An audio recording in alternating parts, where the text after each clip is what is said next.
Good afternoon, and thank you for attending today's Noon Knowledge. I'm Kathy Lowe, the Director of Virginia Highlands Small Business Incubator, and as usual, we are thrilled to have Cindy Hagman, who is one of our regular and most loved speakers, and she's going to talk to you today about LinkedIn.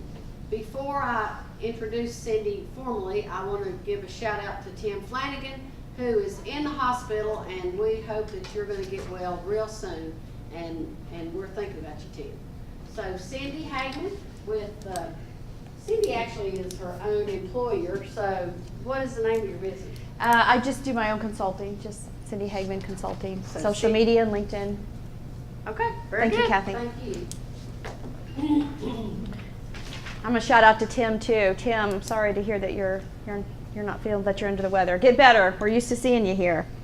Everybody's on LinkedIn, I hope. And if one way that you can benefit from this class is to actually just pull your profile up and follow along with me.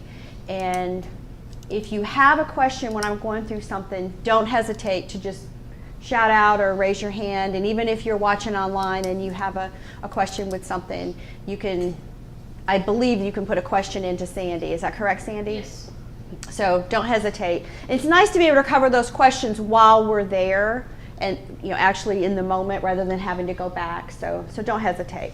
So what we're going to talk about today, and I do a lot of these LinkedIn trainings, but today we're going to talk about some tools that LinkedIn offers you that everybody needs to use and everybody needs to benefit from. These are tools that are free for you to use, and if you're not taking advantage of it, then you are missing out on some things. So first thing we're going to do is, if you haven't already done this or don't know how to do this, we're going to teach you how to turn off your notifications.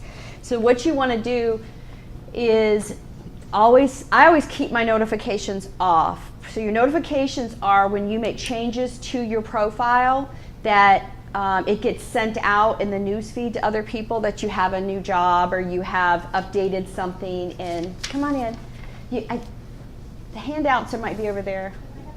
And the best thing to do is to keep those notifications off. That way you can kind of go in and update your profile and do things and not have to worry about sending all that information out. Or you can always tell if someone's updating their profile because you might see over and over and over on your newsfeed, if you're connected to them, that they've just updated their education or updated their volunteer experience, or that's not something you really want to send out to everyone.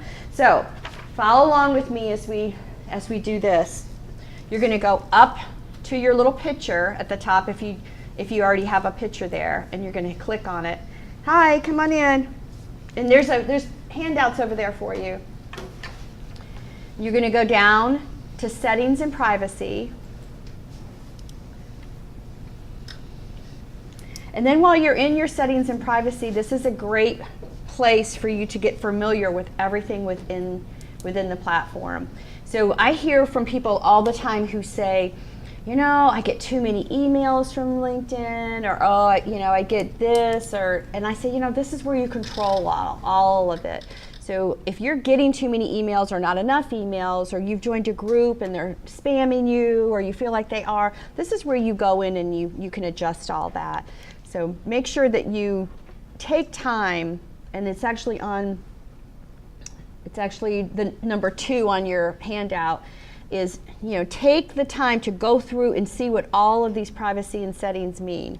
So what you're going to do is you're going to go into here, and I've got the instructions right here. Go to Privacy Settings and click Privacy, which is your center tab. Your Account tab is over here, and when you click your Account tab, it has your email addresses and phone numbers, and this is how you can go in and change your passwords, and it shows where you're signed in at, which is always interesting.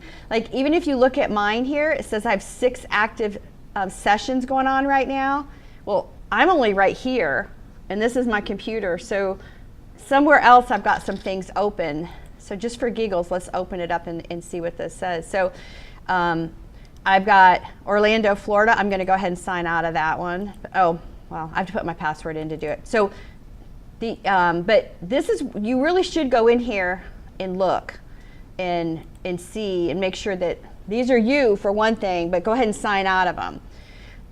This is something that I recommend right here, is to have a two-step verification on your platform.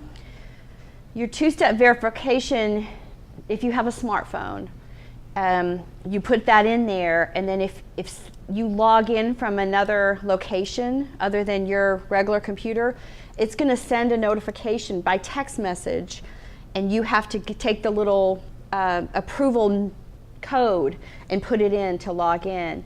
I think this is a great way to kind of provide extra security for your account. Even though LinkedIn, I don't think is as bad as Facebook or some of the other ones as far as people trying to hack it. I have had people before try to log into my account or steal my account, so it's always a good idea for that extra layer of security. But make sure you have your phone with you. I do this a lot when I teach classes. I don't necessarily always take my own computer with me. Sometimes they provide a computer for me when I go, but when I try to log on to that computer and to LinkedIn, if I don't have my phone nearby, I can't log in. So just keep that in mind too, that you have to have your phone with you. And but I think it does save you from potentially having some issues. So let's go back to your privacy, and then you're going to scroll down until you see your shared job changes, education changes, work anniversaries from your profile. And over here, you should click on it and have it say no. And this is a real easy step. Now, if you're looking for a job and you have you land this job or you get a promotion, you can go in and change that to yes. And then you can update your profile to your new position or your promotion, and it does get sent out. Because that's one thing you do want in LinkedIn, is you want people to get those notifications that something good has happened. So when that does happen to you and I see it, I'm going to click on the little button that says congratulate on you on something. So that's a great way to keep in touch with the people that you're connected to and all too. So I do recommend you going back in and changing it. But you can kind of hop in and out of that. Once you change it to yes, do your changes. You can go back in later and change it to no. But be really familiar. This is one of the things that when I teach LinkedIn, I probably get the most phone calls and emails and messages from people who have just simply not taken the time to understand what's going on in here, and your account page especially. So under here, you can have your email addresses. If you work for a company and you have a company email only in there, I would recommend you adding a private email in there as well as your secondary. I just heard from someone last week who their company actually failed and went out of business that he was working for, and so he has no way to retrieve that company email. And he doesn't remember his password, obviously, because he would go in at work and just log in and it was already on his computer. The company went out of business. He only had one email on there, so he has no way to retrieve that LinkedIn profile that he has built and worked on for several years. Basically, it's gone. I told him he could try to contact LinkedIn, but they probably aren't going to be able to help him. So if you have a secondary email on there, you would be able to log in under that secondary email. Even if you don't know the password, you could click forgot password and the email will go to the secondary email. In his situation, that email address didn't exist anymore, so if he had clicked forgot password, it would not go anywhere. So protect yourself. I mean, this is your profile, and even if you work someplace, it's great to have your company email on there, but always do a secondary. That's just, I mean, that was something that just came up last week, and I wanted to be sure to mention it. And it was from somebody who should have known better too. It was somebody who I've trained a few times. So just an interesting point. So let's go back to your LinkedIn profile, and so when you log in, you're going to log into your home page, and this is your news feed. And your news feed has all of your information about the people that you follow or the companies that you follow. So one little tip up here is a lot of times you'll see the same post when you log in. It's kind of frustrating. What you want to do is go up to this little button right here and click recent, and when it updates, it'll update to the most recent posts that have come in, not just the top posts that either have been sponsored or has the most information. Did everybody see what I did there? And so that's an important little tip. It defaults back to top every time you log into here, so you kind of have to do it to give it a jump start on here. But that's a way to do it. So now we're going to go into your actual profile itself. And how you do that from your home page is either you click on your picture or you click on your name. And then once you're in here, one of the first things that you should have on your profile that kind of makes you stand out, two things obviously, are pictures. So this is your cover photo, much like Facebook if you're on Facebook or Instagram. I encourage you to have something up there. If you work for a company or you work for your own business, you should have that information up there. So one of the things when I train groups of employees, especially for the company, I have them do some type of a graphic up there that has to do with the industry and maybe their logo up there. And it really stands out. So when there's a whole team of people, they all can have the same picture up there. And I encourage the company to be able to let it change seasonally at least. So it's kind of nice to log in and maybe have something seasonally up there from, something from spring or something. But, they can have their logo in there, and it can be industry related, which I always think is a good idea. I just stuck this up here recently because I was like, okay, I want spring to be here, and I just stuck it up there. It was just kind of my way. But looking at a profile that doesn't have a picture up there, it makes a little bit of a difference with how something stands out. So like Rick, for instance, I know you don't have one, but you're really interested in safety and aeronautical stuff, and you could have a pretty neat photo up there, I would think, and I can even help you design something like that and get it put up there. So, and it's really easy to change it out. You just go to the little button here, and then you just click on it and change it out. It's that easy. Now it tells you the pixels. So if you use something like Canva, or if you use a design thing, you can just put your pixels in there and zap it in there. This is also where you make your headline changes, which I think is, that's your second one. So let me show you where that is before we go into it. Number 4 on your handout is your dynamic title, okay? That's called your headline. It's right here where mine says LinkedIn Trainer. So when you look at that right here, this actually provides more SEO for you than anything else on your profile. So you need to make sure your notifications are off before you even touch that, because that's where that also triggers out to people that says you got a new job. So turn off those notifications, but make sure that that is something that kind of stands out for you. If you just have manager there because you work for a company and you're a manager, it really doesn't tell about what you're doing. Maybe if you're in the accounting industry and maybe even further down, you're maybe a tax manager, you may want to put something about tax in there, in tax, CPA, or accounting, or you might want to have something in there about more of what you do. Try to be as industry related. If you're looking for a job, this is an important place also.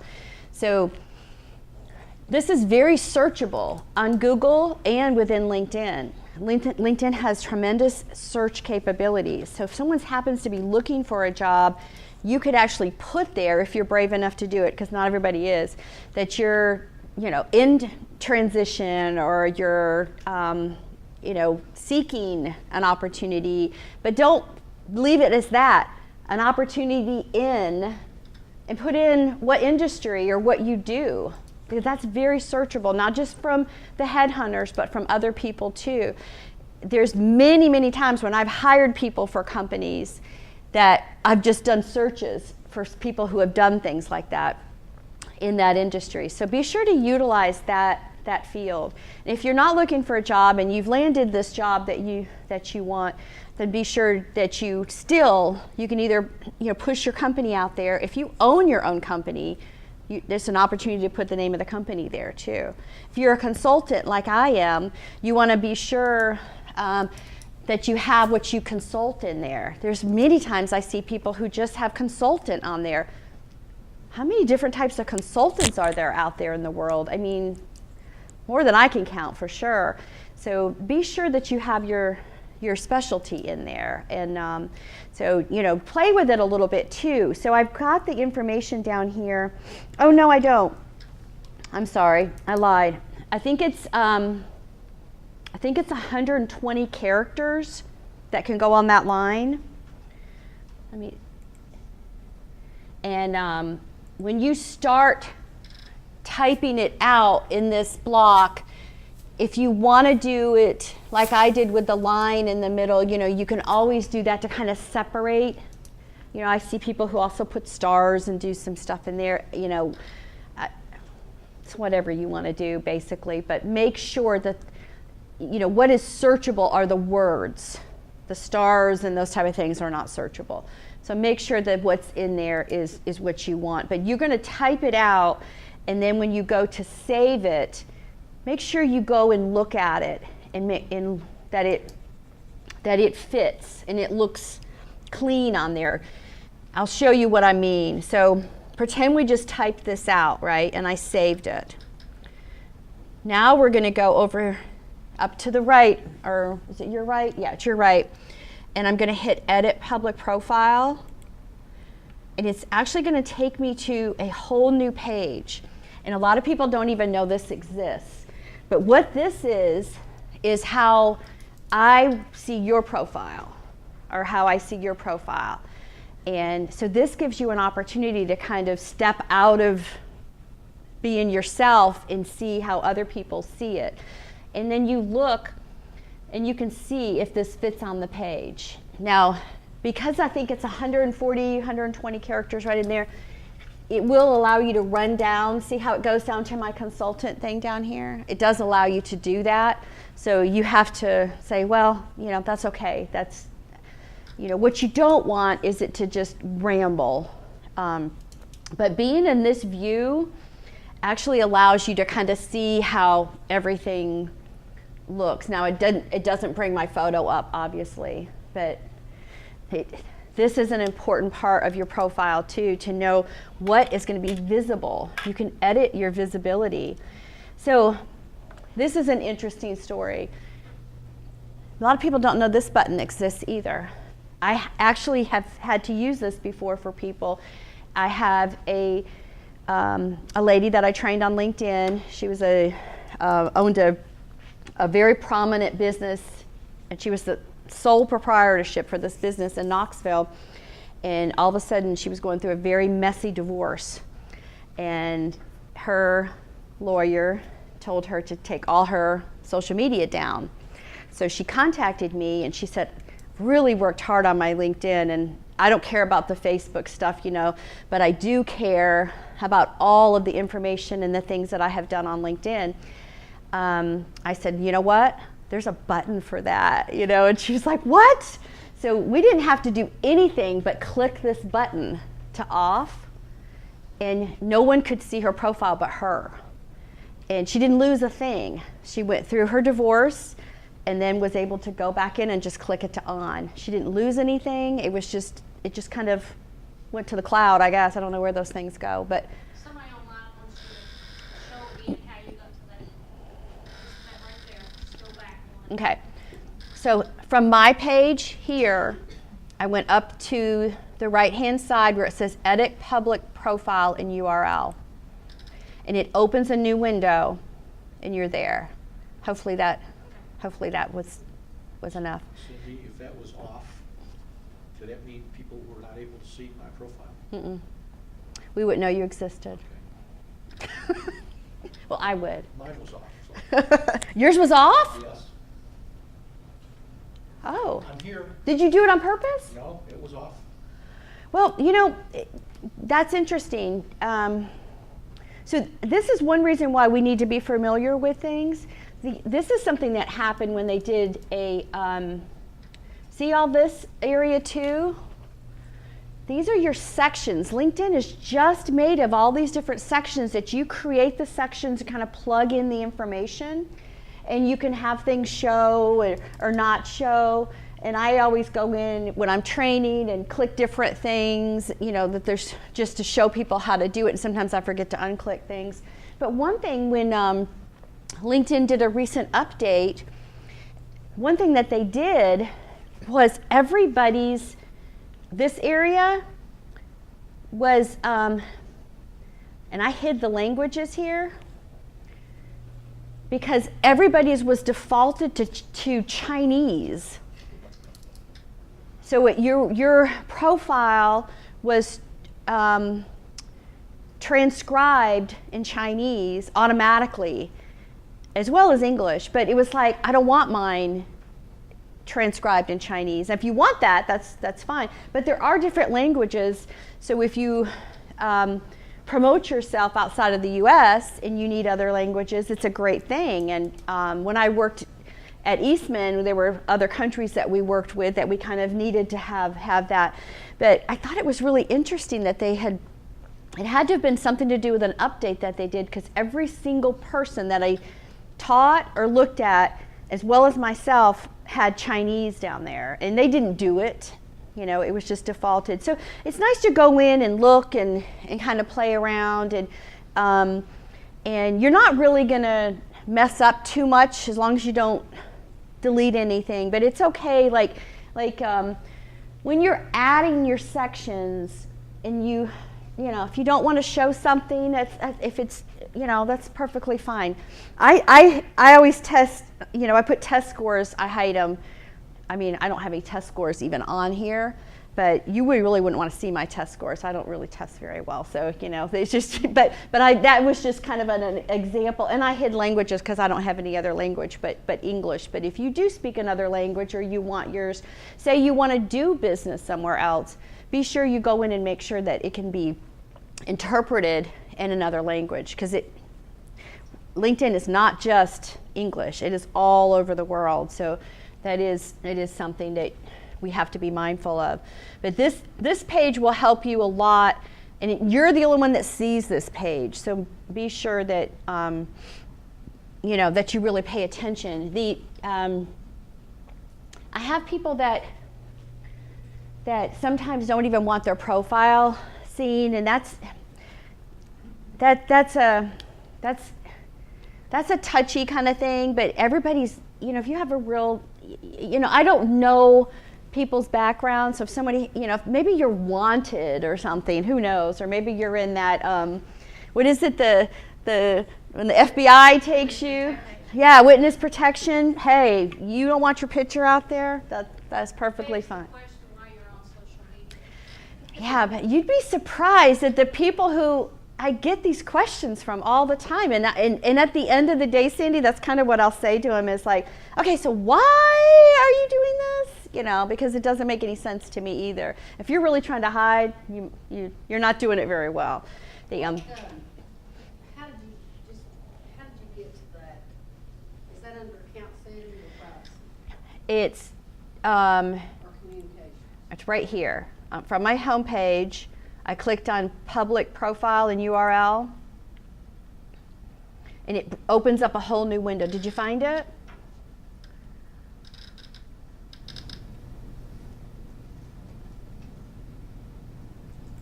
Did you guys find it?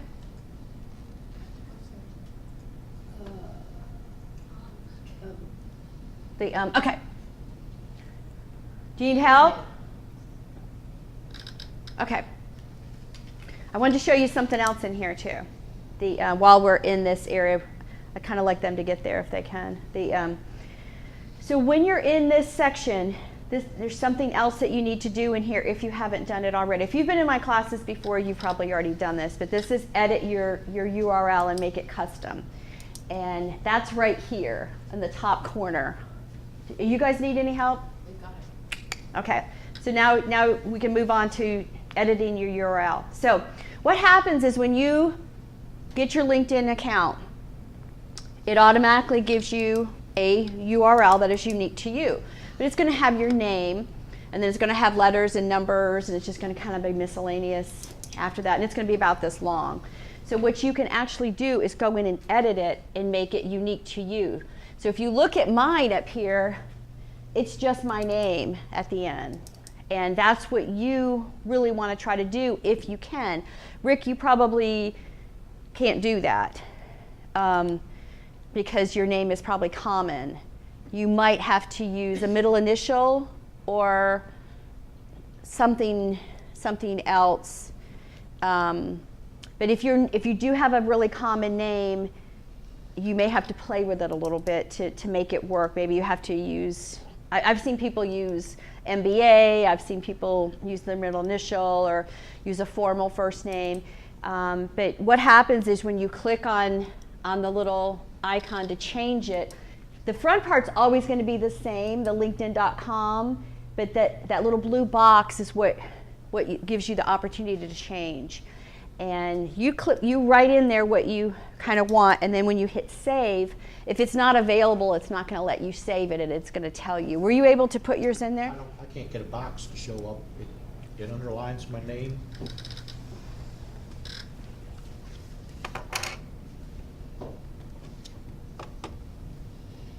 It's not. Your custom must contain.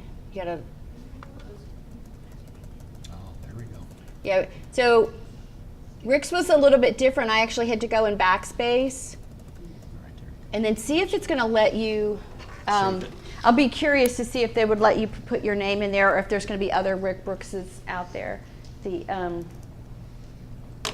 can't use Cindy Hagman. It took it. Okay. Cindy's Sure. best. No, you can't use Cindy Eggman because that is me, and that is unique to me. You could use it with one N maybe. So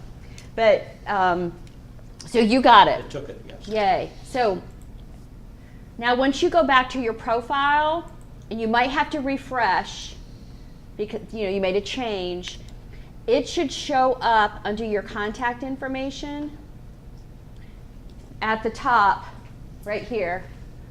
And this is your unique URL just for you. Does it show up, Rick? Yeah, I think so. Well, it shows up here. Okay, now go back I to, refreshed. no, you got to go back to your profile. Okay. Get out of there, go to any of these. Click that. No, you X'd it. Go here. Just click in the middle of I it. got it. So now you're back to your profile. Go here to your contact info. And no, it didn't take it. I'll try again. Yeah, just keep playing with it. Sometimes I've had people have to play with it a few times to get it to work. After when you hit save, you have to refresh before you go back to your actual account. If it doesn't take it, it may be telling you that name isn't available. And I would be surprised if yours was available, to be honest with you, because I would think there'd be other Rick Brooks out there. And this is the contact information that you control what you want to put out there. So, Nita and I are connected, and if Nita has her phone number on there and I needed to get a hold of her, I could actually find it. And if she had her birthday out there, I could actually find it if I needed to too. But if you chose not to have it out there, that's totally up to you. Presents. What? Send presents. Send me gifts. Exactly. But this is another question that I get from a lot of people is they sometimes don't want that information out there. If you're looking for a job, definitely have your information out there. You don't want to make it any more difficult than it is to find you. If you work for a company, have your company information out there. That way it doesn't have to be your personal cell phone or anything. So, okay, any questions on any of this? Grab my pen. Okay, so we talked about the headline and we talked about this kind of stuff here, make sure you have a picture of yourself, not your dog, not you taking shots at a bar, which I have seen before. You know, that just doesn't go over real well when I actually didn't bring somebody in one time for an interview because she had a picture like that. And it was somebody who her resume was great, and I stalked her on LinkedIn, and I was like, not doing that. We're not doing that. I mean, for the company that I was hiring for, wasn't appropriate. And I teach college classes for LinkedIn, so believe it or not, when I say things like that, they're all like, huh? You know, okay, so when you're talking about your own photo, it doesn't have to be a professional photo. Just don't have someone else in it. But like, I purposely do not have a professional photo on mine. That's one that somebody took with a cell phone. So I, you know, you can have, if your company happens to have it or you've been someplace where you've been able to get a headshot, that's great. Make sure that it was taken within the last few years. Another kind of funny story, I got contacted by a gentleman to help with his LinkedIn, met him at his office, you know, I obviously looked up his LinkedIn profile and everything first. When I went to meet him at his office, his picture from his profile was probably taken 30 years ago. And I shook his hand and said, I'm here for so-and-so. He goes, that's me. I was like, thought it was his father or his grandfather. You know, I was like, so that was awkward because I was, you know, and then I kind of had to say, well, you might, you know, want to update your picture, you know, from 1969 or whatever it was. But you know, have it recent. No, I did talk to him about this, and he said, well, you know, I don't want to be labeled as an old timer and blah, blah, blah. I said, but you are. And so, you know, I mean, you can't, you know, people will hire you for the knowledge that you have and your skill sets, and sometimes experience speaks volumes. And I read a study recently, and I'm pointing at Rick because he's my cousin, by the way, disclaimer, so I can pick on him, but, and I know how old he is. But the other thing is, like, when you're, you know, Rick's retired from a few jobs, and now he's kind of reinventing himself and going into a different industry, which I think is phenomenal, because I don't think you're ever at an age where you should just give up and not do it. I mean, my whole thing with LinkedIn and my consulting was kind of a reinvention as well in my mid-50s. So, you know, you're never too old as long as you've got the knowledge and the networking, you know, to do so. But when I was trying to explain this to this gentleman, he didn't quite understand, and he said, you know, I kind of, you know, he never did change his picture, by the way, but it was against my whole tone. Now, I will say this about like resumes. If you graduated from college in 1970 something or 1960 something or 1980 something, you don't need to put the date on there. You could just say that, you know, where you went to school and what your degree was. It's not important really what year, unless you just did it in the last few years. I look at her because she probably did. Because then they're really proud of it if it's in the last like 10 years. But you know, those of us, nah, we're okay with.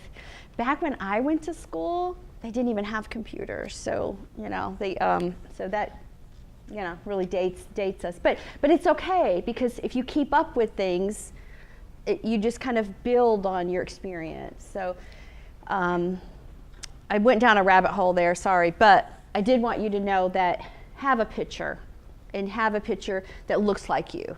So that's the main thing. And how many people, this has happened to me a lot, where I've been at a networking event or I've met someone for the first time, they come up to me and say, I recognize you from LinkedIn. I recognize your photo. And they come over and introduce themselves to me. And that's like, wow, that's pretty cool. Because when Sandy, you've had it happen, I bet. Okay. Is it okay to use product instead of a personal photo? No, I wouldn't. I could talk to them a little bit about that. That's for their company page. And we can talk about embedding media a little bit more into what, I don't know what they're selling. Can you find out what they're, find out a little bit more about that, because we could talk about that. But my example for that would be no, because you represent yourself on your personal profile, and then you can have a company profile that you link to that you could actually, you know, put that information out there, or within your experience section, which is right here. You can embed media and put information about a particular product that you might be selling, or things like that, you know, especially if you are the entrepreneur of it. But I would not have a product there. People do business with people, not with a product. So this is your personal profile. If you get any information, you can let me know. Okay, we already did the customized URL because we were already on that other page. If you missed it or you didn't follow along, the instructions are here. And so under your title, mine says Kingsport, Tennessee. I happen to live in Kingsport, but usually it's a geographical kind of area. So for up here, what does it say for this area? Did you have anything under your name? Okay, so it goes by zip code. It actually goes by zip code with a geographical area. So I always tell people, and location is actually part of SEO, search engine optimization on LinkedIn. And so I do think it's important that you put a location on there, especially if you work regionally or locally. Do not miss that. Always, so when you go into to modify your contact info, it'll go by zip code, and you just kind of put that in there. But don't miss that opportunity to put that in there. I do have people that work worldwide who don't want to be just limited to that zip code, and some people skip it because it's not a mandatory field.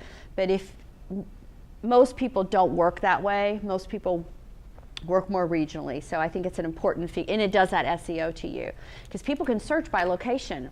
So if they're searching for something that you do, they could actually go in up here and put Kingsport, Tennessee marketing or something like that. I get found all the time as a LinkedIn trainer, and they'll put, you know, Johnson City, Tennessee, or even Abingdon, Virginia, and they'll put LinkedIn trainer, and I will come up because I'm in that geographical location. So that's important. That actually comes from me having LinkedIn trainer on here and then having the location here. So that's because, you know, you could just search LinkedIn trainer and you're going to get people all over the US, all over the world. But if you're looking for someone to come to your office to do something, or you're looking for a product or service within this area, a lot of people like to do things locally if they can. In my situation, it's how I got into Eastman to begin with when I moved here and I updated my profile. Someone from Eastman saw that I had moved to Kingsport, and they contacted me on LinkedIn and said, hey, we're looking for a LinkedIn trainer that's local. We're bringing a guy in from Chicago now, and it's costing us a fortune because we have to pay his airfare, his hotel, plus his hourly rate. And if you're local, that would really help us out a lot. So it was an interesting dynamic how that kind of happened, and then I ended up going to work for Eastman because I had updated that, because I had come from Knoxville, and as soon as I put in that area code or zip code for Kingsport, it triggered something when they were doing a search out at Eastman. So it's interesting. You kind of don't know how things are going to happen. In fact, they didn't message me on LinkedIn. They called me. And I almost didn't take their call because, you know, how you get the strange, you're like, well, it's a salesperson, you know. So it's one of those times I'm sure they would have left a message, but, you know how you get we are all victims now, right, of these spammers, and, you know, does anybody have anything like Mr. Number on their phone to help out? There's an app called Mr. Number, and it's not 100%. This is just a free tip right now, but download that app called Mr. Number, and it kind of works the way the app Waze works. If you ever use Waze for maps on your destinations or anything, and so you report it if it's to Mr. Number, and then other people have reported it, and so it'll flag it and come up and say, don't answer this. This is a Mr. Number reported number. But it saves me probably 75% of the time from. I'll tell you another one I learned from Kim Commando. I don't know if you listen to her radio shows or her TV show. It was called Call Control. Was another. Call Control. Call Control. Another I'll look that one up. Because I tried another one called True Number, and it wasn't very good. So you just kind of have to weed about. Mr. Number's been okay, but anyway, just that's just an extra tip for you. I think we're all sick of it, aren't we? Okay, so now I want to talk to you about your connections right now. And up here, you go to your connections. So when you click on that and takes you to your connections, it comes up with the people that you've most recently connected to. So let's talk a little bit. I probably the most questions I get is about connections. Who do you connect with, and how do you utilize your connections and things like that? Because LinkedIn is about networking. I mean, let's face it, it's about putting your profile out there, but it's who you connect with. And it doesn't limit you to just the people in this room. Obviously, it opens up. So let's give an example. If everyone in this room on LinkedIn connected with each other, all of us, you would be surprised at how many connections that would open up for you, because LinkedIn is automatically going to say, oh, you're connected to Cindy, and Cindy knows so-and-so, and you're in that same industry, so you might want to connect with them. So it automatically starts trying to do that for you. It can be a little annoying sometimes too, but it can be helpful if you're trying to network with those people or looking for a job or looking, so that's why connecting with other people who have a lot of connections is important. But being careful at the same time, it's a double-edged sword. So I am very mindful about not connecting with people outside of the U.S. right now. I'm just really careful with that. I used to not be that way, and I used to have to be connected to a lot of people, especially when I worked at Eastman. But now I just ignore. So if I get so what happens is if somebody sends you a connection request, it shows up right here, and this is your tab across here, and it would show up with a little number, like a 1 or a 2 or a 3 or whatever, how many people are trying to connect with you. Are you and I connected, Rick? Yes. We are. Are you on LinkedIn? Can you send me a connection request so I can show how it pops up? Can you want to spell my name?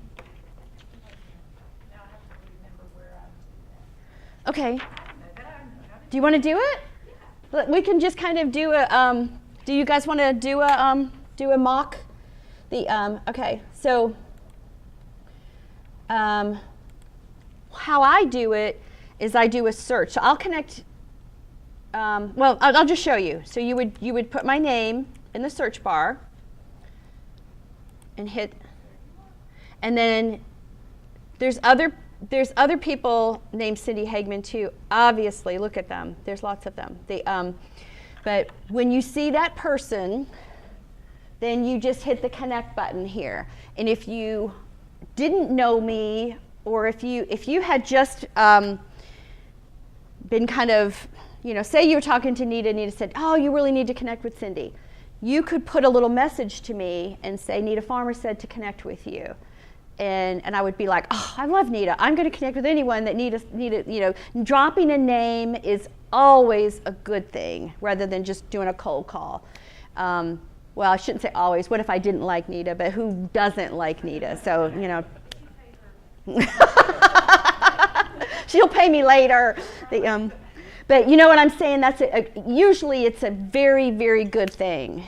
And Rick had an example when we were driving up here that he was saying someone said to get into a company, and they said, oh, well, this person knows this person. So, so if you're kind of just cold calling with someone, it's always nice to drop that name, and you're not really using them at all, especially if they've said, oh, you should really get in touch with so-and-so.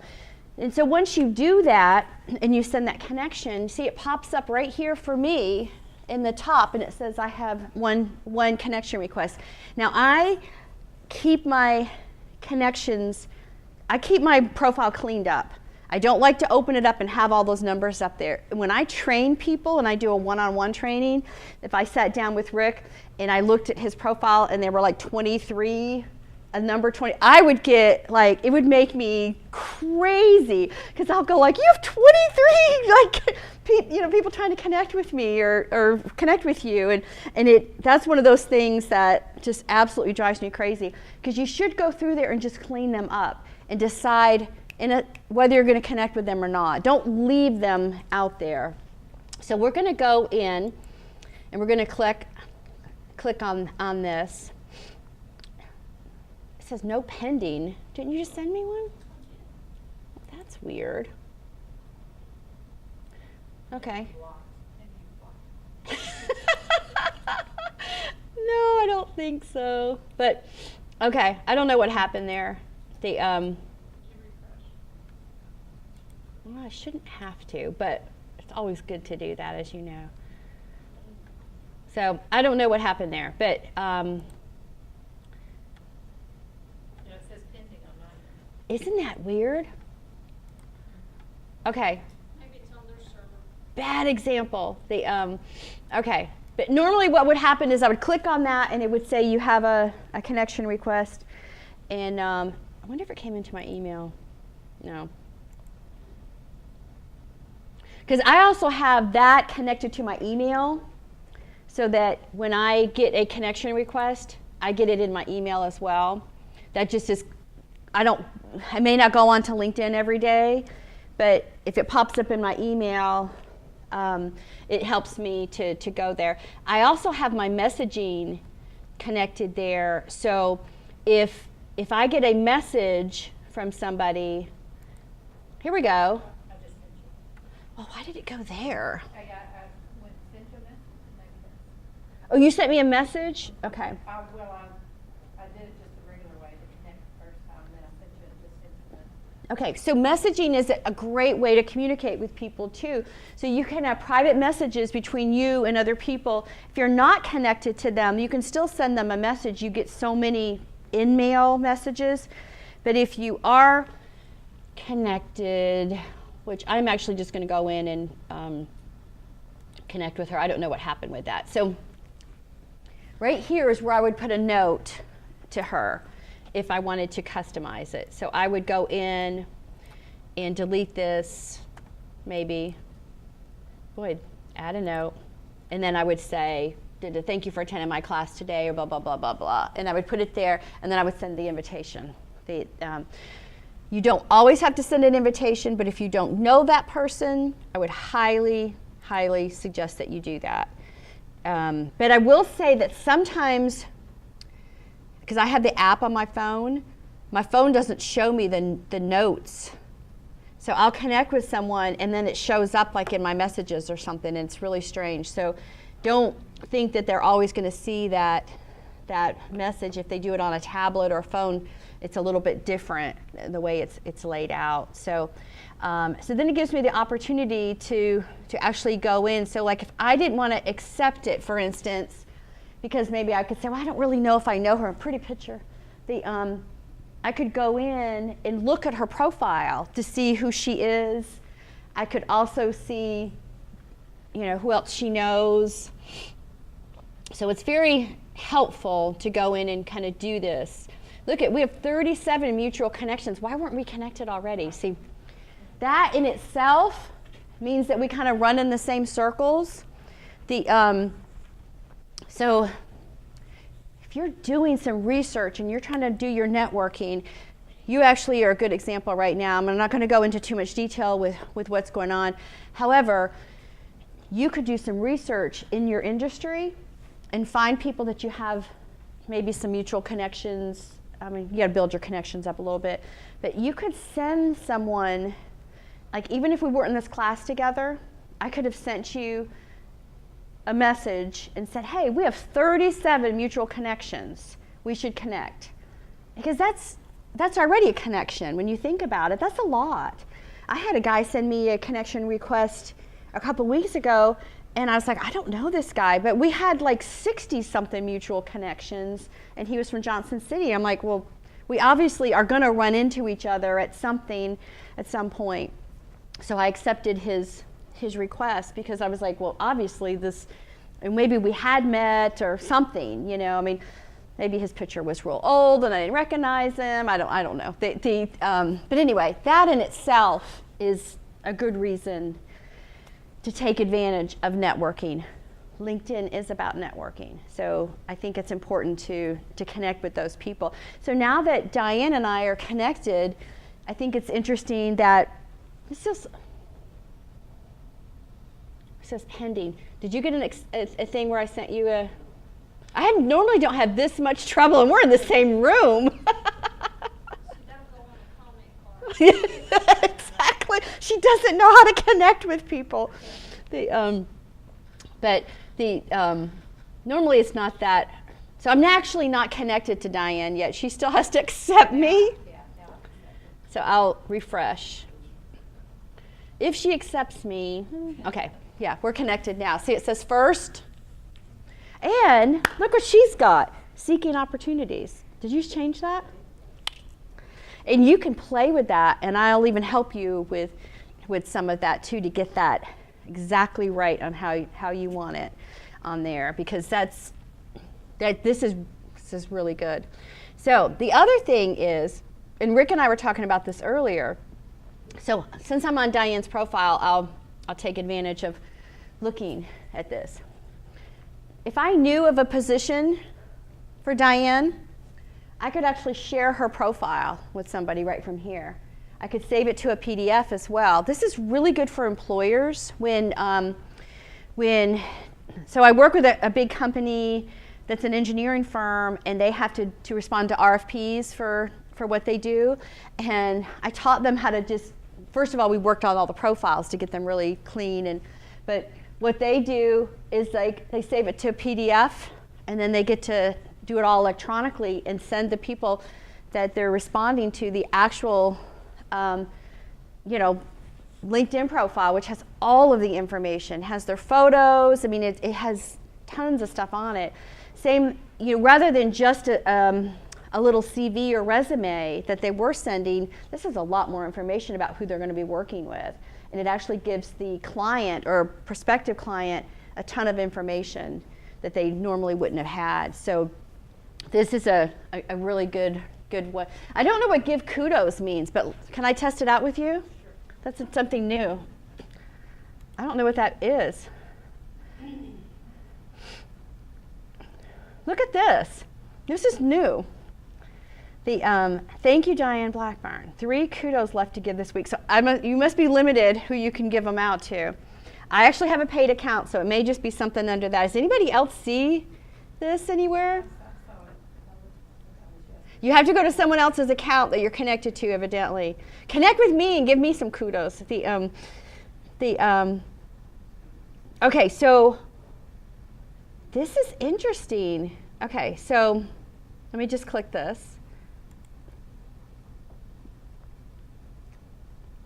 Anything happen? Okay, all right, this is interesting. So it shows up as a post. Diane Blackburn, kudos, incredible how often you exceed expectations above and beyond. And it just has this little generic thing. So this is interesting. Do you think we could how could we use this? I don't know what they're trying to do here. Anybody have any ideas? How does that show up if you gave? It's going to show up in a news feed. Well, then it's maybe that she helped you with the project, or problem solved, or a new client. Yes. So I have never seen this before, so this is fairly new. Team player, that's another thank you. So if somebody, did something, inspirational leader, making work fun, great job, amazing mentor, thinking outside the box, making an impact, great presentation. So that's one that, and look, it puts the picture in there, it does all the stuff, and you hit next. So it actually has an X here, so I think you can take the picture out. I don't know if you can replace it. Hashtags. Is anybody hashtagging on LinkedIn? It's pretty new, and it's had a slow start. Like a lot of changes within LinkedIn, they don't ever kind of let you know about it. Kudos, for instance. But once you start kind of using some hashtags, like these are hashtags that I utilize. Why you would use them within LinkedIn is they're very searchable.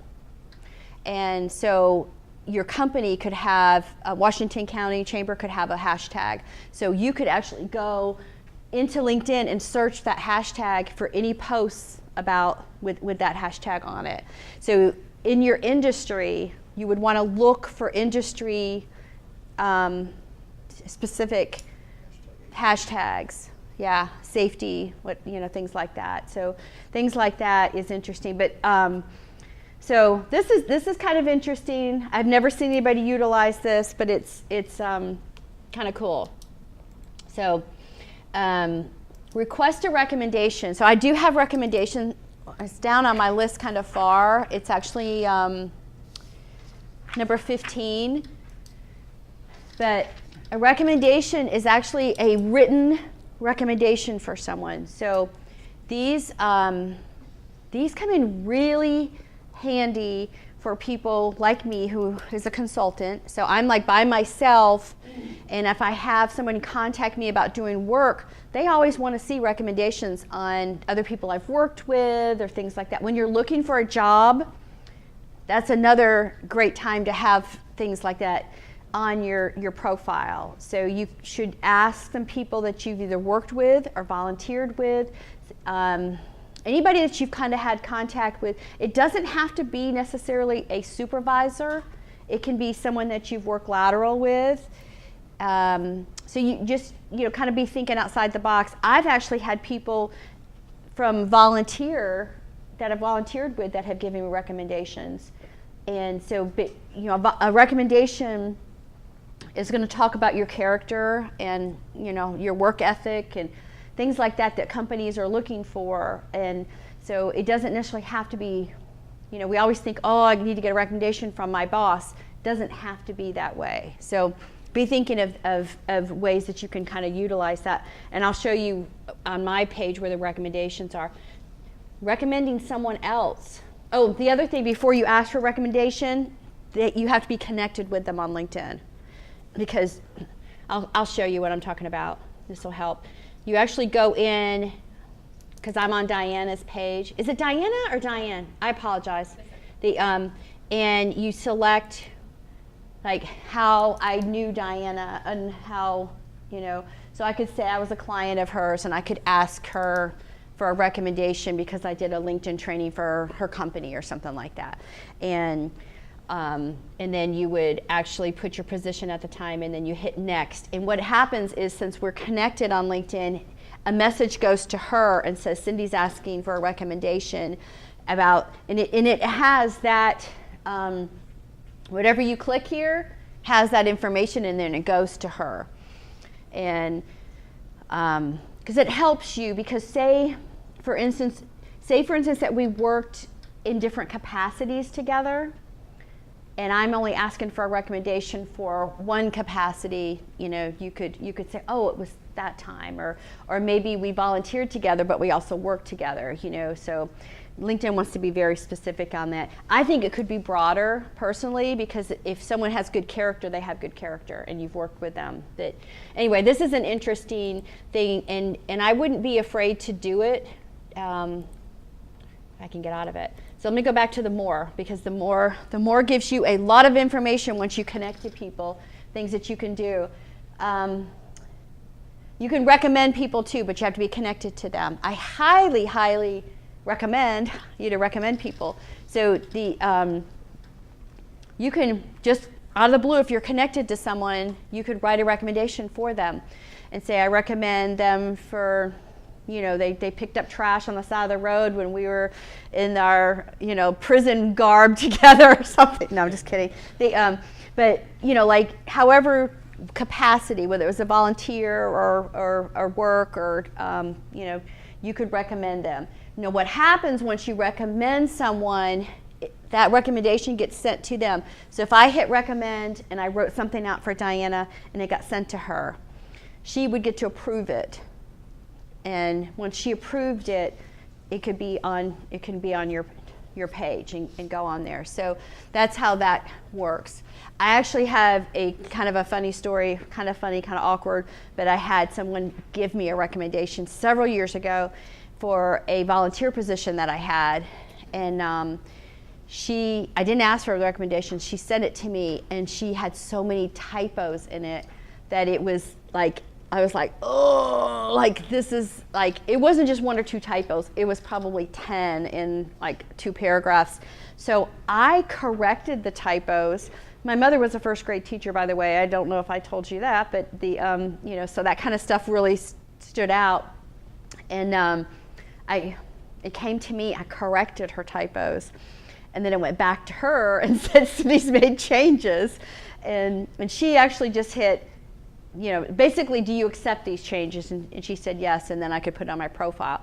But it was a really nice recommendation, but I couldn't put it on my profile the way that it was. It didn't look great. So you do have, not just for typos, but say someone gave you a recommendation, but maybe it wasn't exactly what you did, you could actually change it and say, well, actually I didn't do that, I did this instead. So if it doesn't matter that much, don't worry about it. But typos, like pretty bad. It looked like she wrote it on her phone at night when, without her glasses and without, with all of those, no spell check, no, you name it, because it was like, oh, the intention was there. Okay, so here's a couple other things that you need to know. These last 3 things. Okay, pay close attention to this one. Unfollow.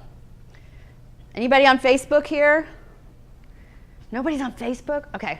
Sandy, I know you are. Yeah, exactly. I'm responding to.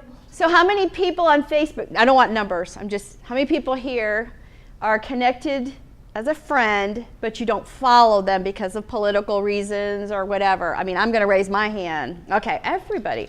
Same thing here. So somebody here might be a connection that you might think, well, I probably should connect with them because of who they are, but I don't want to see their stuff.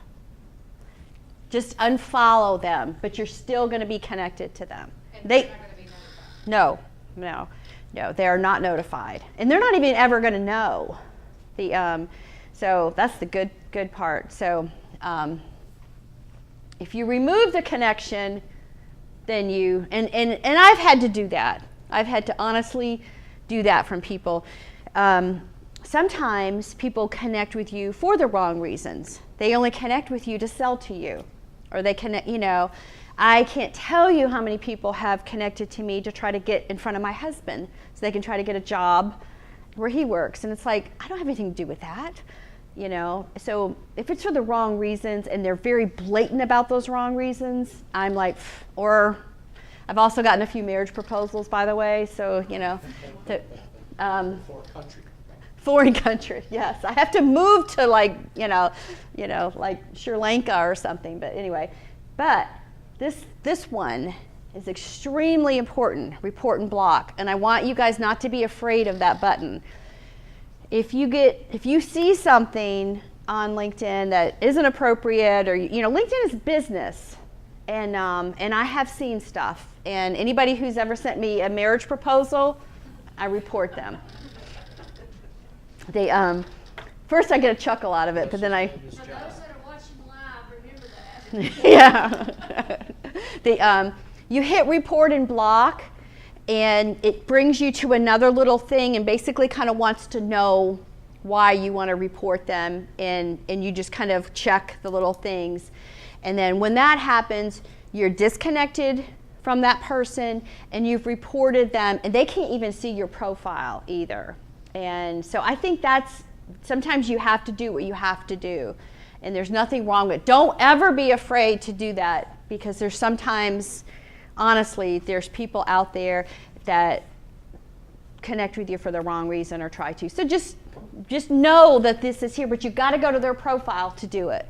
But it's okay to do these kind of things. And any questions on this? Okay. They keep changing things around, but for a while this has been like this, except I haven't ever seen the kudos thing, so that's kind of exciting when I see something new. I don't know how I'm going to use it, but it just kind of is a fun thing. Okay, we talked about connections. Okay, so now I'm going to leave Diana alone. I'm going to go back to my profile. Oh, it's not anything you said, Diana. Wow. Don't take it personal. It's okay. And I hope you don't mind me picking on you. No. I try not to pick on people who are like shy or don't like it. I'm old enough to not pick. Okay, and then here's my thing where it says Diana has accepted my invitation to connect. So that makes me feel good. If she had declined it, I would have been a little bit upset, I guess. Did you show your kudos for today? Will you see? I didn't post it. Oh, sorry. I keep messing with No, my. but I sent you a kudo. Oh, you did? Uh-huh. Oh, interesting. Okay. But where would it be? I don't know. It should be on my. Would it be under notifications? I don't know how they. Let's see. Let's look. Here it is. No, that's not the kudo. I'm just Oh. opened under workshop. Oh. So that brings another thing, like when you're looking up your tab, your notifications are when you are mentioned or somebody you are following is mentioned. Always check your notifications, because this is your personal kind of little news thread to see what's going on. And but I don't know where the kudos are going to show up or when they're going to show up. That's an interesting, it is so funny. LinkedIn's really bad about giving you information about when they're updating it. So it's usually in the middle of a training where I find things. So when I figure this out, I'll have to send it. Yeah, I don't know why it's not. That's interesting. So yeah, let me see if it shows up on my activity. Nope. Okay, maybe it'll show up before the end of class. Or it didn't show up as a message either, because I don't have a number. It looked like it was going to show up as a post. Interesting. Okay. All right. So now we're going to talk about your summary real quick. I'm trying to see what time it is. Okay.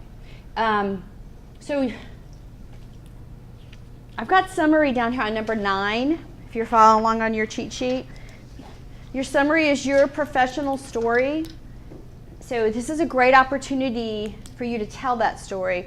Rick, you have an incredible story about kind of this is an opportunity for you to tell a story kind of how you started and what you did and how you progressed and now what you're looking at, but how you got there is your story. My story is kind of how I got to where I'm at as well. Everybody has that story. And when I'm dealing with college kids, they don't have much of a story. But what I tell them is, why did you choose the major that you chose? Like nursing is a big one. A lot of times if I ask someone who is a nursing major, I say, why did you choose that story? Well, my mother was a nurse, or my grandmother was a nurse. And I'm like, that's a story. That had an influence on you to choose the path that you chose. Now, we all know that a lot of times you graduate from college and you don't end up doing what you went to college for. That happens a lot. But when you're talking to someone who's just getting ready to graduate and they're pretty sure that they're going to go into this field, often it doesn't happen that way. But if they went into the field, found out it wasn't right for them, and then they jumped to something else, whether they got more education or just experience to do it, that paves their way to their story in the future, as well as that's how ours gets paved as well. We don't ever think, well, we do think when we graduate and we go out into the world, we think, oh, this is the way it's going to be and this is my path. And it's never like that, is it? It's like this, you know, but that makes it unique, and that makes your story something that people want to read and hear about too. So when you're talking about your summary, you kind of go in and write it. Here's a big tip for it.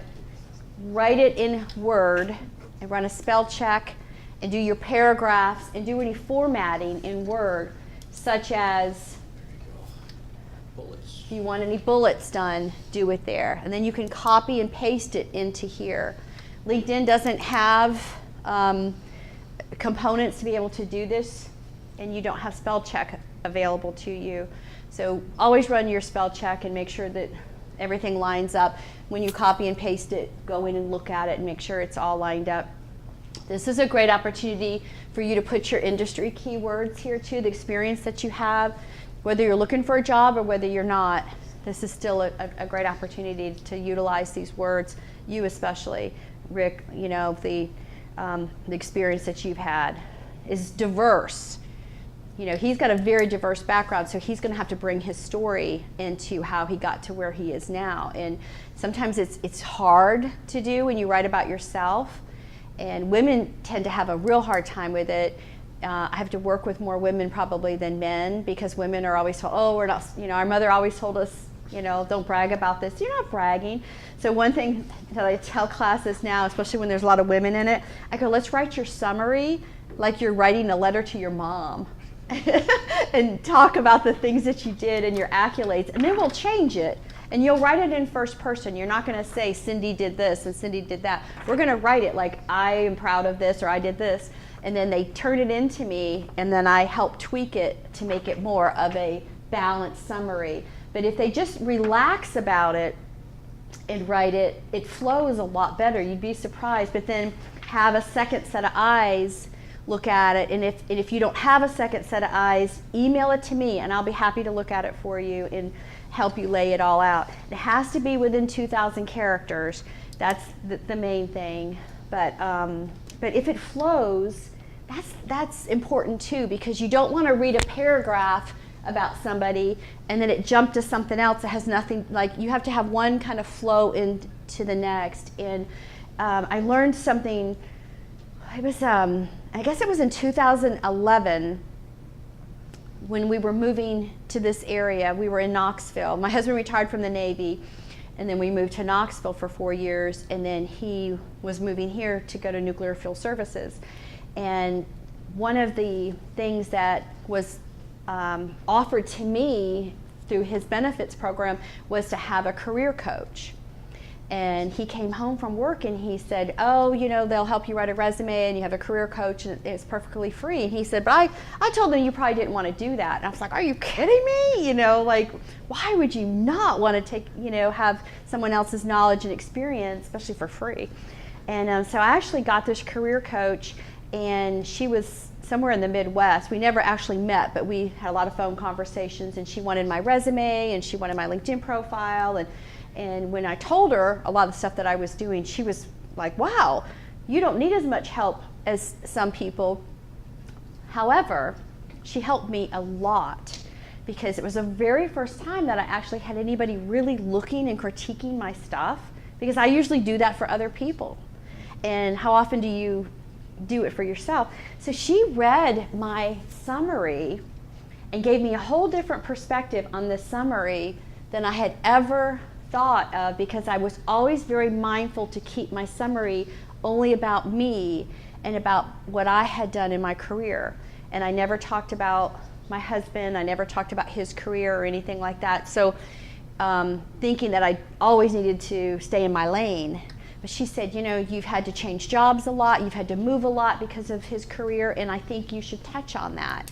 And it opened up, and I saw from a different perspective exactly what she was talking about. So it does help to have someone else look at it and give you that. So I actually put in a paragraph here about my personal story as it relates to my career. I wanted to keep it still about my career, but I also needed, if anybody was going to take the time to read my summary, they needed to understand why I moved every couple of years or why we ended up here to begin with. That's a whole other thing. I'm not from this area and have no family here.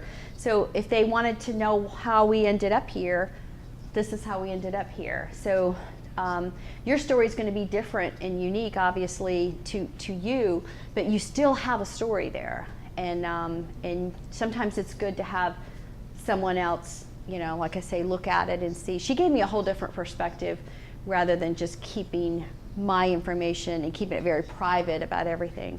So anyway, you probably have something like that as well, but in a different component. So utilize what you have and what your experience is. The other thing, and I touched on it a little bit, was there is a whole study out there right now where companies are actually seriously looking at people who are in their 40s and 50s and to hire and beyond because of their experience and their knowledge and the things that they can bring to the table. And it's pretty interesting because a lot of us, I do kind of hide dates and things like that about when something might have happened because it might have been 20 years ago or whatever. But yet, all they got to do is meet me or look at my profile and they know that I'm not a millennium, so you're not hiding from anybody. But if you have a lot of experience to put out there, put it out there because people are someone is out there looking for what you have to offer. And this is a terrific way for them to find you or you to find them is on LinkedIn.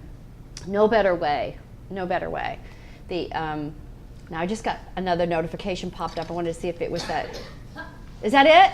Yep, there it is. All right, so here it is. This is what it looks like. Isn't that cool, y'all? Thank you, Sandy. So obviously, what am I going to do? I'm going to like it. This is all, creating engagement on LinkedIn. And I'm going to say, what a great class. And you're my favorite person in the world. Oh, I forgot. It was Nita. Wasn't I like doing all the Nita kudos? But how cool is that? I'll probably forget about that this even exists, but it is neat that I link. did it from the app, so it is another thing you can do because you can't do everything from the app. You can't. But it did give you that opportunity. Okay. It's very cool that that's out there. So be thinking of ways to kind of utilize some of this stuff. You've all got, that's a new tool I didn't even know about. So we all learned that one. Thank you, Sandy. And I think it's fun that they throw some of this stuff out there. But every time I learn in a class, I'm like, okay, we're going to figure out how to use this. I can't do that in the college kids because they're a lot more, they kind of want to stick to the script a little bit more, which is kind of funny, isn't it? You throw them off completely. Okay, so we talked about your summary. I'm gonna stop right here at the dashboard really quick.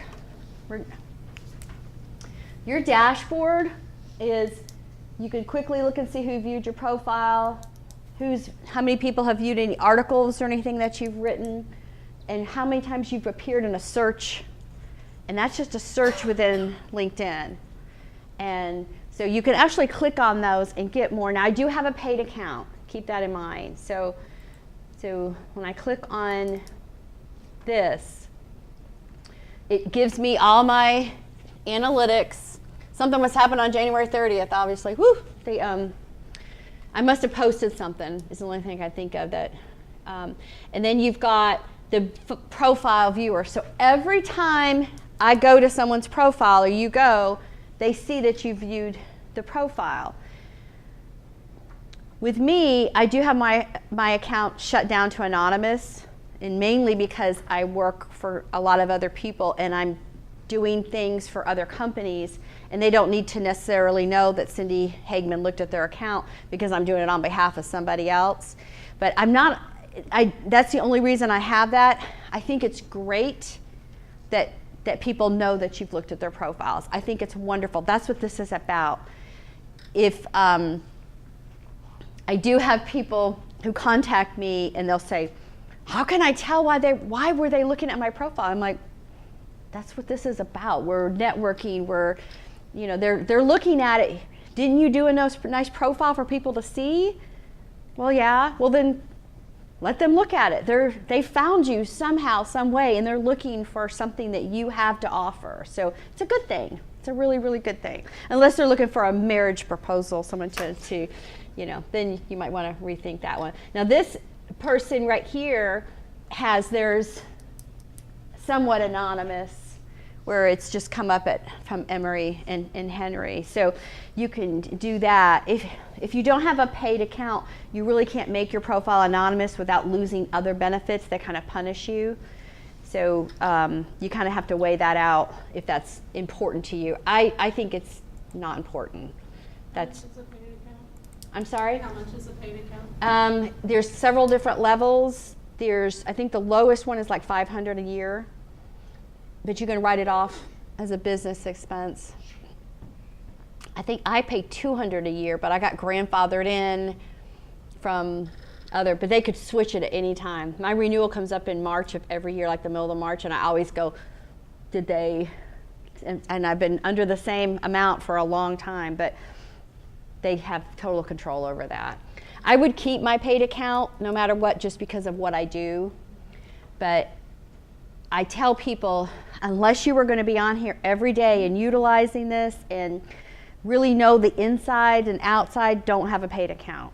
If you're a salesperson and you want to learn how to do Sales Navigator, that's a paid account as well. That is a great program, and I highly recommend that for sales teams, and I train them. You can get a lot of inside information, and the ironic thing is before LinkedIn was sold or bought by Microsoft, everything on Sales Navigator, or 90% of the stuff on Sales Navigator, was free. And they took it all away and made it a paid subscription and called it Sales Navigator, but it used to be free. And you could go in and tag all your contacts to different companies, or you could just email certain people within. I mean, it was a great program, and you had a lot of insight, but they took it away. So I just wanted you to see your dashboard. If you're looking for a job, you can change this to on, and that way it can be out there for headhunters and people to see. Career interests as well. So these are opportunities. It only stays up for like 60 days, 90 days, and they'll send you an email and say, hey, do you still need this on or off? And your activity shows up here too. Anyone can see this. So if you're connected to somebody, you can go in and see all their activity and see what they've liked or see what the articles they've written. It's a really good tool if you're doing business development and you're trying to get in front of someone, because you can kind of see what their likes and dislikes and things that are going on with them. So it wouldn't take anybody long to figure out that I've got a workshop coming up here. So things like that are good when you're trying to connect and be network with people. So your experience section is your actual work experience. So when you're working on that, this is all going to be really industry related, but you can embed media into here. So people who have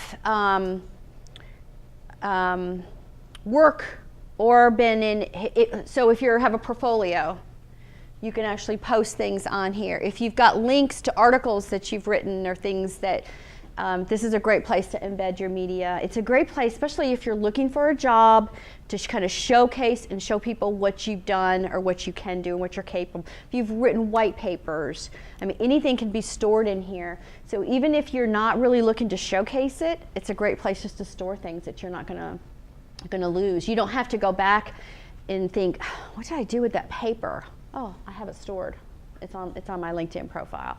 So keep that in mind when you're thinking about the stuff to do this. When I teach the college students, I'm always telling them to keep, if you made the dean's list, copy, scan that document, put it in here. Here's proof of, what you've done.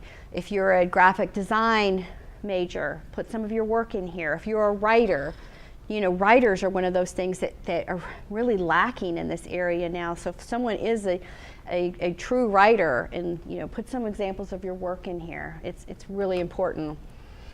So you can put all your work experience in here, and then you want to put obviously your education, and if you have any licenses or certifications, add those as well. Volunteer experience, I have on the sheet here because volunteer experience is one of those things a lot of people overlook. It's not important because I do that on my own time. It is important. It is important that you go and you know, fold clothes for Goodwill, or you go walk dogs at the Humane Society. Those kind of things are important, so don't leave them out. And we're going to be running out of time, but I want to talk about skills and endorsements. This is a really important section for SEO, and a lot of people overlook it. So you can have up to 50 skills in here, and they need to be like industry related or skills that you actually do and have. So when you go in here, this is where your skills are listed, and you can pin 3 top skills to the top. So when you're adding your skills, make sure you pin the things at the top that are most important to you as far as what you do. So in my situation, marketing, LinkedIn training, and social media marketing were 3 that I kind of thought of everything that I have on here that I want to be pushed out and want to be known for. So that's what you have to think about. You can pin any of them to them. You just hit the little pin. You have to remove one of these, and it goes down. So what happens when you start loading, you can reorder your skills this way too, by grabbing something and moving it up to the top. So let me show you how to add a new skill. So what happens is, say you wanted to add social entrepreneurship. It popped up, so I would just click on that and it would pop up and I could add it. If it doesn't pop up when you start typing, you can still add it, but what it's trying to do is help you. These words already have search engine optimization attached to them, so it's trying to help you with that. Add as many skills as you can. If you can add 50 skills, do it. If you can only add 30, that's okay too. But the skills do not have to be industry related only. They can also be, I'll show you. So they put it into these categories: industry knowledge, you know, strategy, management consulting, and then you've got CRM, you've got consulting services, newsletters, trade shows, nonprofits, even your tools that you know how to use, Microsoft Office, Salesforce.com. You know, if you've got platforms that you use, put them on here, and those are going to be unique to you. Your industry might be the same for everybody in your company, but your skill set is going to be unique and different just for you. Your interpersonal skills, these are important too, but of course anybody can say they have leadership skills, but then you get people in a room and sometimes you find out, yeah, that's not true. But you can have your interpersonal skills as well that aren't industry related. So this is where you add your skills and you can reorder them if its importance to you. You also need to think about, especially if you have a resume, a current resume, whether you're looking for a job or not, make sure that when you change something in LinkedIn that you change it and update it on your resume. And we didn't talk about this a lot because this isn't really a job search workshop, but what I tell people is to always have that unique URL from LinkedIn that we created on your resume. That way, when you can just have a little bit of information on your resume, try to keep it to 1 page if possible, and then when people are interested, they can click and go to your LinkedIn profile and really see what you're about, because you can embed media and you can put all this information in there, and they can see pictures and all kinds of stuff about what you have done and what you created. It's just not a piece of paper saying, I know how to do this. It's actually proof that you've done it. You may have recommendations in there as well that is very persuasive for people. I've hired people because they've had really glowing recommendations before on LinkedIn. So they're all things that you have to consider when you're looking for a job. Yeah. Since there's the big push, especially for women, is to do a video. Mhm. Do you recommend adding video content about yourself to your LinkedIn profile? Absolutely. If you're comfortable doing that, then do it. Not everybody's comfortable in that space, but if you're comfortable in it, absolutely. You know, and now whatever sets you apart when you're looking for a job is sometimes what will get that foot in the door. So the other thing is if someone's looking for a job and I get their resume and I click on their unique URL and go to LinkedIn, and all of a sudden I look and see, well, she and I are connected to a lot of the same people, then I can pick up the phone and call so-and-so and say, hey, how do you know this person? She just sent me a resume, and those are the kind of things that LinkedIn can provide that a piece of paper from a resume cannot. You know, this is very one-dimensional, even if you get it by your computer, which you will, but this becomes like a three-dimensional document for you with all the things in it that it can do, and people can almost see a big picture about what you're about and what you've done. So it opens that whole world for you. Any questions on this? Any questions in general before we close up, because we're out of time? All right. I have a question. If you're looking for a job, like, I know that things pop up in my feed, like positions and things, but is there something that I need to activate or turn on to make sure that I'm getting the notifications for maybe the type of positions I'm looking for or in the region I'm looking for? Yeah, so you need to make sure that your location is put in there if you're looking for it here. So I deal with this a lot with the college students, because one of the first things I ask them is, when you walk out the door and you graduate, do you want to stay here or do you want to go someplace else? I have people that have been very location driven. I want to move to Arizona, for instance. I did have this happen, and we actually put that in her headline, that she was seeking marketing opportunities in Arizona. I mean, it was that specific. I mean, it was a whole state, but she actually moved to Arizona. She actually figured it out, and LinkedIn helped her. So you can be very specific that way, but the things that get fed to you sometimes are not as nurturing. They're based more on kind of what you're looking at on here. So if you go to the jobs tab and you put in your, a location that you're searching and other jobs, it's looking at that, and it's going to continually feed you based on that versus what's on your profile. Does that make sense? Everybody good? We didn't get to finish everything on here, but always stay engaged on LinkedIn. Liking something is a simple engagement, and especially if you're trying to network or you're trying to look for a job. When I've moved around a lot of my first contacts have been through LinkedIn. I've actually done a search and found people in that location and sought them out to try to meet with them and have coffee and things like that. People who are in my marketing industry to kind of teach me the ropes and introduce me to people. So it can really help you out with a lot of things. And you might get a marriage proposal too. So who knows? But you may not want to accept it though. That's just a little word to the wise. But if you have any questions that we didn't talk about, connect with me on LinkedIn for sure, and then my email's on here too if you needed to contact me. And if you call that phone, I may or may not answer. Just tell me. Thank you guys. Thank you very much. And on March the 20th,